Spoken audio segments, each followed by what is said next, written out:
শুভেন্দু অধিকারী বলে জয় শ্রীরাম স্লোগান দেয় জোর করে। ওরে শুভেন্দু অধিকারী শোন, আজকে সোশ্যাল মিডিয়ায় আমার কথাটা যাবে।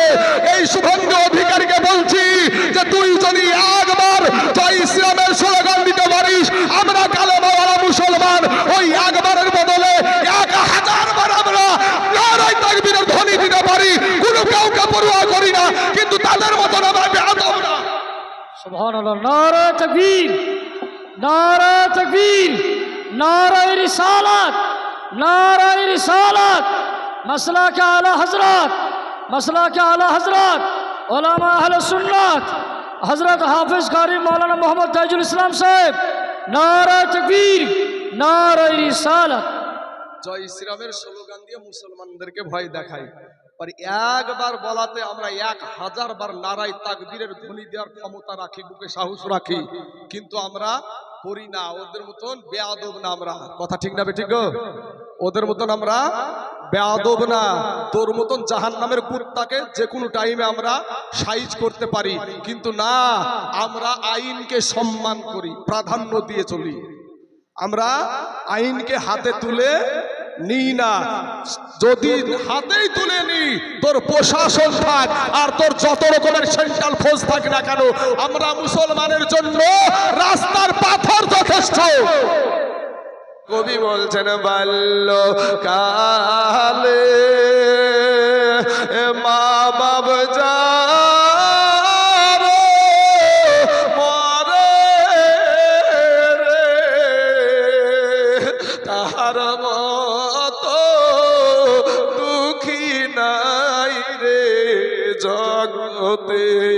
বাল্য কালে মা বাপ যার মরে তাহার মতো দুঃখী নাই রে জগতে। আবুল বারাকাত ইউসুফ বরবরী রহমতুল্লাহ আলাই বাবা, একটা ছেলে বাবা কেবল বাবাজি কেবল যৌবনে পা রাখছে, এরকম বয়সে এখনো মুছ উঠে নাই, এখনো দাড়ি গজায় না রে বাবা। রাত্রি অন্ধকার হয়ে গেল, কোনো মসজিদ খুঁজে খুঁজে পেল না বাবা।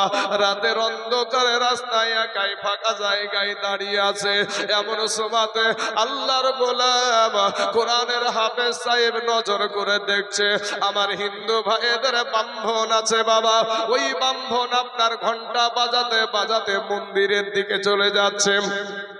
রাতের অন্ধকারে, যখন রাতের অন্ধকারে ওই ছেলেকে দেখতে পেয়েছে বাবা, আপনার ওই ব্রাহ্মণটা তখন বলছে বাবা তুমি কে গো, কি তোমার পরিচয়, এ রাতের বেলায় তুমি একা এখানে দাঁড়িয়ে আছো কেন?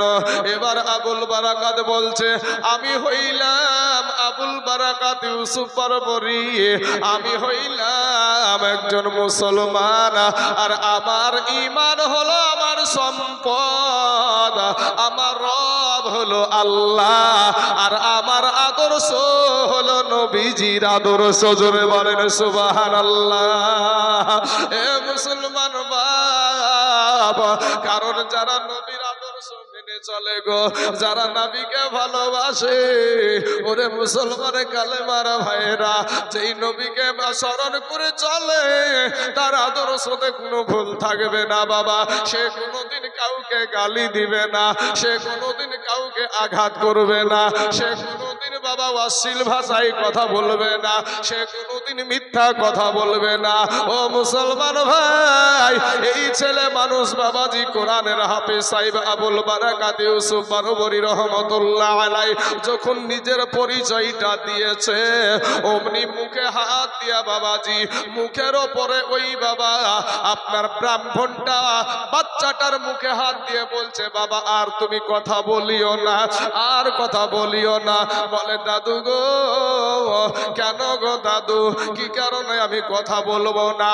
বলে তুমি যেই কথা বলেছো, যার নাম করেছো যে তোমার নবী নাকি যেই মুহাম্মদ সাল্লাল্লাহু আলাইহি ওয়াসাল্লাম, ওনার কথা যদি এই মালদ্বীপের বাদশা যদি জানতে পারে, এই মালদ্বীপের গভর্নর যদি জানতে পারে, সঙ্গে সঙ্গে তোমাকে কতল করে ফেলবে, তোমাকে দুনিয়াতে বাঁচতে দেবে না। ছোট হাফেজ সাহেব আবুল বারাকাত ইউসুফ বরবরী রহমতুল্লাহ আলাইহি একটা ডাক দিয়া বলছেন, কাকা চাচা গো, ও চাচা, আমার দুনিয়ার জমিনে মা নাই গো চাচা, দুনিয়ার জমিনে আমার আব্বা নাই, নদীতে ডুবিয়ে সবাই মরে গেছে, আমাকে আমার আল্লাহ বাঁচিয়ে রেখেছে, আমি এখন কোথায় যাব, কি করব, কে আমাকে দেখবে? কেউ তো দেখার নাই বাবা রে। তার আগে জিজ্ঞাসা করছে, কাকা গো, ও চাচা, আপনাকে একটা কথা বলি, এই দেশে যেহেতু নবীজির নাম যদি কেউ নেয় তাকে কতল করে ফেলা হয়, মুসলমানদের পেলে নাকি কতল করা ফেলা হয়। আপনি তো একজন ব্রাহ্মণ, আপনি তো একজন হিন্দুদের পণ্ডিত, আপনি তো হিন্দুদের একজন পণ্ডিত, তাহলে আপনি কেন আমাকে লুকায়া রাখছেন, চুপ থাকতে বলছেন? বলে বাবা রে, আমিও ওই মুহাম্মাদকে সম্মান করি। জোরে বলেন সুবহানাল্লাহ।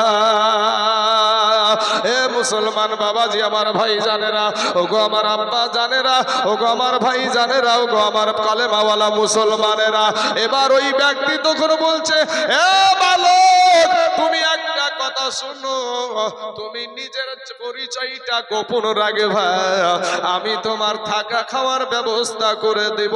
বলে তাই নাকি? তো হ্যাঁ। বলে কোথায় করবেন? বলে আমার একটা বোন আছে, আমার একটা দিদি আছে, ওই দিদির কাছে আমি নিয়ে গিয়ে তোমাকে রেখে আসবো।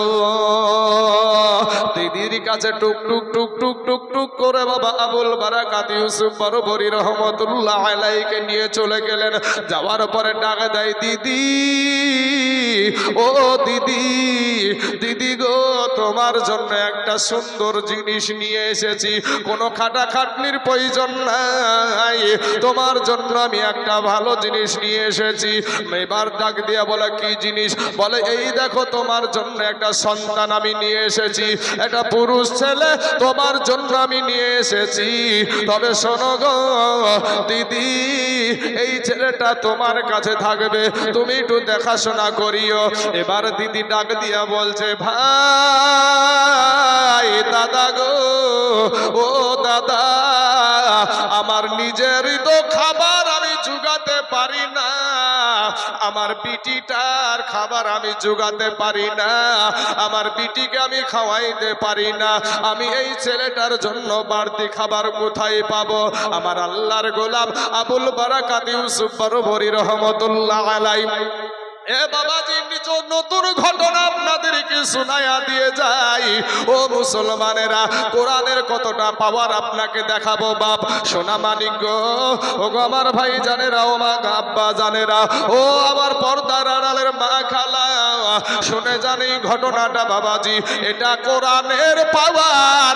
এই ঘটনাটা ধরার উদ্দেশ্য মাদ্রাসার সাথে জড়িত আছে রে বাবা। এই কোরআন যদি কারো সিনাই লাগে, এটা ওই বাবা মাদ্রাসা ছাড়া অন্য কোন জায়গায় হয় নাই। কত মুনাফিক, কত বাবা জাহান্নামের কুত্তা মাদ্রাসাকে গালি দেয়, মাদ্রাসাকে বন্ধ করতে চায়। এই মুসলমানের বাচ্চা হইয়া আজকে বাবা মাদ্রাসার বিরোধিতা করে। কোটি টাকার মালিক রে বাবা, মাদ্রাসার জন্য চাঁদা চাইতে গেলে 10 রকমের কথা শোনায়। কিন্তু বাবা রে, যেই ব্যক্তি কোরআনের বিরুদ্ধে কথা বলে, যেই ব্যক্তি ইসলামের বিরুদ্ধে কথা বলে, তাদেরকে মুসলমানের কোটি টাকার মালিকা বাবা তেল মাখায়। আছে না বাপ সমাজে? প্রমাণ দেখালে বুঝতে পারবেন, প্রমাণটা দেখালে বুঝতে পারবেন।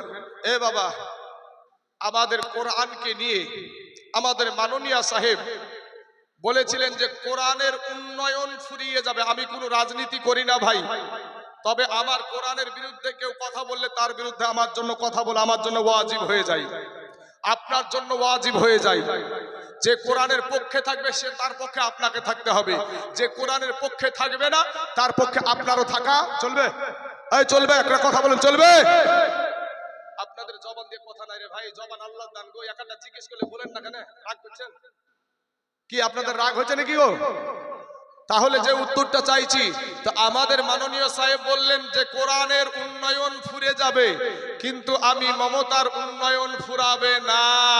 এটা কোরআনের সাথে বেয়াদবি হয়েছে না হয় নাই? এই হয়েছে না হয় নাই? তো কোরআনের সাথে যে বেয়াদবি করবে তাকে আমাকে সম্মান করতে হবে। বাবাজি আমার, সোনা মানিকের আমার ভাই জানেরা, মাদ্রাসার জমি, এই যে মাদ্রাসার জমিটা, এই মাদ্রাসার জমিটা মুসলমানদের জমি না বিধর্মীদের জমি রে ভাই? এই যুবকেরা কথা বলো ভাই, মাদ্রাসার জমিটা মুসলমানের না বিধর্মীদের? মাদ্রাসার জমি মুসলমানদের জমি, গরুস্থানের জমি মুসলমানদের জমি, ঈদগাহার জমি মুসলমানদের জমি, কবরস্থানের জমি মুসলমানদের জমি। কোন কারক এটা এই ওয়াকাফ সম্পত্তিটা, এই ওয়াকাফ সম্পত্তিগুলা কোন কাফেরের বাবার সম্পত্তি নয়, এটা মুসলমানের সম্পত্তি। অথচ এই ওয়াকাফ বিলকে নিয়ে আমাদের মাননীয় সাহেব বলেছিল যে এই ওয়াকাফ বিলকে নিয়ে যদি বেশি কুলাকুলি করো, যদি বেশি গুলোগুলি করো, আমি সব চাইতে বড় দুশ্মন হবে। এই কথা বলেছেন বলেনি? এই কথা বলেন না কেন? সবগুলাই ভাবছেন যে কি ভাবছেন, ভয় লাগছে অ্যারেস্ট হয়ে যাবেন বলিয়া? এই দেখেন হাত তুলছে। এ ভাই, আমি আপনাদেরকে একটা ঘটনা বলি। এখানে হুজুররা সবাই উপস্থিত আছে। বদরের প্রান্তরে মুসলমানদের হাতে অস্ত্র ছিল না, খেজুরের ডাল দিয়ে আমার আল্লাহ তরবারি বানিয়ে দিয়েছিল। তরবারি বানিয়ে দিয়েছিল। মুসলমানদের কাছে অস্ত্র নাই, মুসলমানদের কাছে প্রশাসন নাই, মুসলমানদের কাছে গুলি বন্দুক নাই। আজকে বাবাজি শুভেন্দু অধিকারী বলে জয় শ্রীরাম স্লোগান দেয় জোর করে। ওরে শুভেন্দু অধিকারী শোন, আজকে সোশ্যাল মিডিয়ায় আমার কথাটা যাবে। এই শুভেন্দু অধিকারীকে বলছি যে তুই যদি একবার জয় শ্রীরামের স্লোগান দিতে পারিস, আমরা কালেমাওয়ালা মুসলমান ওই একবারের বদলে 1000 বার আমরা নারায়ে তাকবীরের ধ্বনি দিতে পারি। কোনো কাউকে পরোয়া করি না, কিন্তু তাদের মতন আমরা বেয়াদব না। সুবহানাল্লাহ। নারায়ে তাকবীর, নারায়ে তাকবীর, নারায়ে রিসালাত, নারায়ে রিসালাত। মাসলাকে আলা হযরত, মাসলাকে আলা হযরত উলামা আহলে সুন্নাত হযরত হাফেজ কারি মাওলানা মোহাম্মদ তাজুল ইসলাম সাহেব। নারায়ে তাকবীর, নারায়ে রিসালাত। জয় শ্রীরামের স্লোগান দিয়ে মুসলমানদেরকে ভয় দেখাই, আর একবার বলাতে আমরা 1000 বার নারায়ে তাকবীরের ধ্বনি দেওয়ার ক্ষমতা রাখি, বুকে সাহস রাখি, কিন্তু আমরা করি না। ওদের মতন বেয়াদব না আমরা। কথা ঠিক না বেঠিক গো? ওদের মতন আমরা বেয়াদব না। তোর মতন জাহান্নামের কুত্তাকে যে কোনো টাইমে আমরা সাইজ করতে পারি, কিন্তু না, আমরা আইনকে সম্মান করি, প্রাধান্য দিয়ে চলি। আমরা আইনকে হাতে তুলে নিই না। যদি হাতেই তুলে নি, তোর প্রশাসন থাক আর তোর যত রকমের সেন্ট্রাল ফোর্স থাক না কেন, আমরা মুসলমানের জন্য রাস্তার পাথর যথেষ্ট, রাস্তার পাথর যথেষ্ট। মুসলমানের বদরের প্রান্তরের ঘটনা তুই পড়ে দেখ যে আল্লাহ কিভাবে তাদেরকে সাইজ করেছিল। লক্ষ লক্ষ কাফেরদেরকে, মুতার প্রান্তরে লক্ষ লক্ষ কাফেরদেরকে কিভাবে আমার আল্লাহ সাইজ করে দিয়েছে। আমরা সেই আল্লাহর গোলাম। কথা বলেন ঠিক না বেঠিক গো ভাই? আমরা সেই আল্লাহর গোলাম। আমরা একমাত্র আল্লাহকে ভয় করি, পৃথিবীর কাউকে না। আমি কোন নেতার বাবা চটি চাটা কাজ করি না, কাউকে দেখে আমার ডরানোর দরকার নাই। আপনারা নিবেন না নিবেন না, রুজির মালিক হচ্ছে আল্লাহ। ওই রুজির মালিক কে গো? রুজির মালিক যদি আল্লাহ হয়, তুই বেটা কেবে? হ্যাঁ, আপনি যখন আপনার মা জননীর গর্ভে ছিলেন ভাই, পৃথিবীর কোন মুখ্যমন্ত্রী, প্রধানমন্ত্রী, জজ সাহেব কেউ ভাবেনি বাচ্চাটা মায়ের পেটে কি খেয়ে বেঁচে থাকবে, কিন্তু আমার আল্লাহ ভেবেছে। জোরে বল সুবহানাল্লাহ। আমার আল্লাহ বলেছে, বান্দা তুই কি খাবি, তোর মা জননীর পেটে আমি আগে থেকে রুজি রেডি রেখেছি। বলেন আমাদের মা জননী, আমাদের বিটির 13 বছর, 14 বছর, 12 বছরে একটা মাসে মাসে অসুখ হয় না ভাই? অসুখ হয়। বাচ্চা যখন পেটে আসে অটোমেটিক কোনো ডাক্তারের প্রয়োজন হয় না, ওই অসুখটা ভালো হয়ে যায়। কোনো ডাক্তারের প্রয়োজন হয় না। আমার আল্লাহ পাক ফারিস্তা দ্বারা ওই রক্তটাকে, ওই খুনটাকে বাচ্চার নাভির সাথে সেট করে দিয়ে ওই রক্তটা বাচ্চার শরীরে পুশ করে মা জননীর গর্ভে সন্তানকে আমার আল্লাহ বাঁচিয়ে রাখে। না খাদ্য সুরক্ষার কার্ড মার দেয় নাকি গো? খাদ্য সরকার কারবার দেয় না বাবাজি, আমার সোনা মালিকেরা, আমার ভাই জানেরা, অথচ আমরা 1000 টাকা, 1500 টাকা, 3000 টাকা ভাতা পাওয়ার পরে মুখে তালা মারি লেগে গেছি। 3000 টাকা ইমাম সাহেব ভাতা পাইছে, বুঝতে পারলেন না? 3000 টাকা ভাতা পাই এখন বাবাজি কোনো ব্যাপার নাই। সিদ্দিকুল্লাহ চৌধুরী যার এক ডাকে কলকাতা লোড হয়ে যেত, এত অকাপ নিয়ে আন্দোলন হয় রে বাবা, মুখ খুলে না। মেহবুব মুর্শিদ মুখ খুলে না। যার কুবানিতে বাবা স্টেজ কাঁপতো, সেই সবাই মুখ বন্ধ। আমি বলবো ভাই, সব রাস্তা বন্ধ হলে আমার আল্লাহর রাস্তা খোলা আছে, আমার আল্লাহর রাস্তা খোলা আছে। এখানে যত তৃণমূল ভাই আছে, কংগ্রেস ভাই আছে, সিপিএম ভাই আছে, আইএসএফ ভাই আছে, যত রকমের পার্টি করেন না কেন, আমরা এখানে সকলেই কালেমার ভাই। কথা বলেন ঠিক না বেঠিক? আমরা এখানে যারাই বসে আছি সকলেই আমরা কোরআনকে ভালোবাসি, আমরা সকলেই ইসলাম ধর্মকে ভালোবাসি। এই ইসলাম ধর্মকে ভালোবাসতে গিয়ে যদি আমাদের মৌত হয়, তাতে আমাদের কোনো পরোয়া নাই।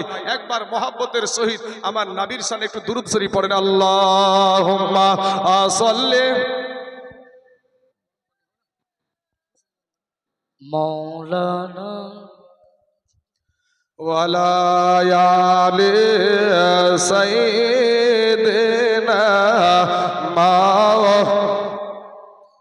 মোহাম্মদ সাল্লাল্লাহু আলা মুহাম্মাদিন সাল্লাল্লাহু মুহাম্মদ হরদম জবান সেলে কালো পাক নামে মুহাম্মদ হরদম জবান সে কালো শফি সাল্লাল্লাহু আলাইহি ওয়াসাল্লাম।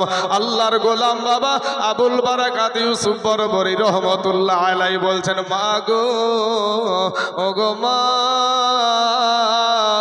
চিন্তা করিয়েন না মা, টেনশন করিয়েন না মা, আমি আবুল বারাকাত আমি প্রত্যেক দিন জংলায় কাঠ কাটবো গো মা। আর ওই কাঠ কাটার পরে আমি বাজারে নিয়ে গিয়ে বিক্রি করব গো মা। আর বিক্রি করে করে আপনাদেরকে, আপনি মা আর আমার বোনটাকে আমি খাওয়াবো। জোরে বলেন সুবহানাল্লাহ।